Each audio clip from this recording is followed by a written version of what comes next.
Hi, Marlene Cameron here with another clarity conversation, this time about low moods. The other day, I took a real emotional nosedive.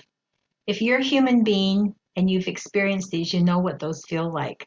I felt depressed, despondent, I couldn't focus, I had no energy, I felt afraid of everything, and I really felt discouraged for basically most of the day.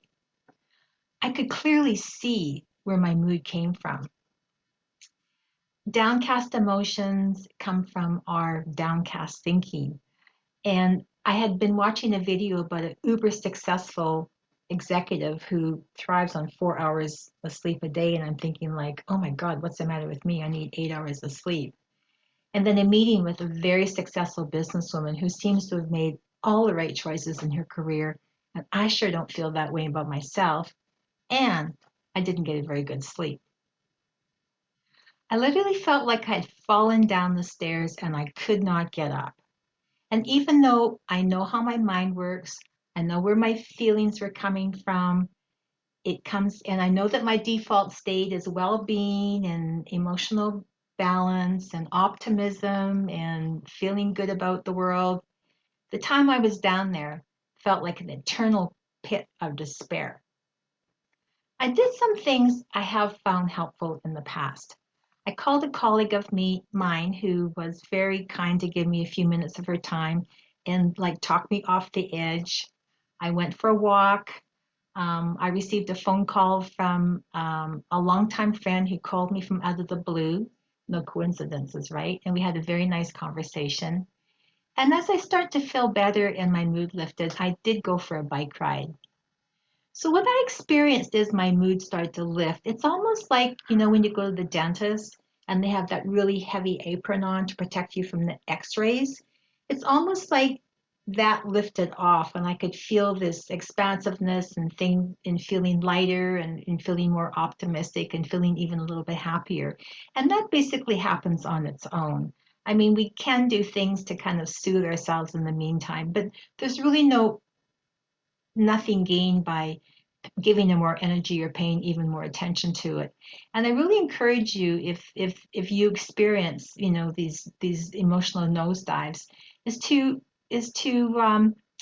resist the temptation to try to fix it, to manage it somehow, even to medicate it. Just kind of let it be, and you'll come around on your own essentially. The one thing I did not do, I didn't blame anybody for my mood. I didn't blame those individuals. It's really nothing to do with them. It's everything to do with my perceptions and my own insecurities. But I also didn't kind of beat myself up because I was in that low state for a period of time. I did what I could as best as I could, and I was relatively kind to myself.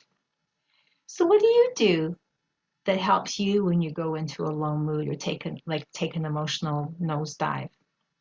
For some people, they really like to just hibernate, like pull everything in, kind of like a turtle, just pull in the head and wait until better feelings come along or you feel like you can go back out into the world again. Other people, they like to go out into public, even if it means sitting in a coffee shop and just kind of people watching. Um, some people like to read funny books or movies or just read a good novel. And so whatever works for you, do that. And as I said, avoid the temptation to try to fix it in some way. Our default state really is resiliency, well-being, optimism, until we get into thinking that pulls us off that track and pulls us off our emotional balance. And we're human. That's going to happen from time to time. So be kind to yourself, be patient with yourself, and don't panic. You will come around and you're going to feel okay. Eventually, we all come around, we all pick ourselves up, and we carry on.